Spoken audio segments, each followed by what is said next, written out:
disons non à la machine à voler. Nous disons non à la machine à voler et nous disons oui aux élections transparentes, crédibles et libres où la volonté du peuple sera respectée. Et c'est pour ça que nous disons que non, non à la machine à voler. Non, nous disons non et non. Non à te voir. Non à la machine à voler. C'est toi avec M.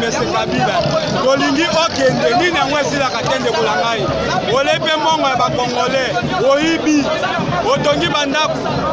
Oyo wana nyoso ozolinga te. Obomi biso. Tikela na biso mboka ya biso. Totikala nango. Yo luka epai nini yo utaki ozonga. Ko paseleki misale ezate. Oli ya malamu ezate. Opito ya malamu ezate. Sela malamu ezate. Doki mwa ezate. Abato tangi na yo.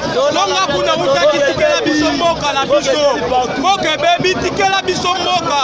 Kabila kende tikela biso mboka na biso etikala na maboko la biso moko jeunesse. Toboyi yo, toboyi. Trop c'est trop toboyi. Soki mboka ezali bien, ndeko biso okufa te batikala mitakala bawa te. Aujourd'hui mboka za mabe. Yolingi mesa Kabila te na nanga tolingi te.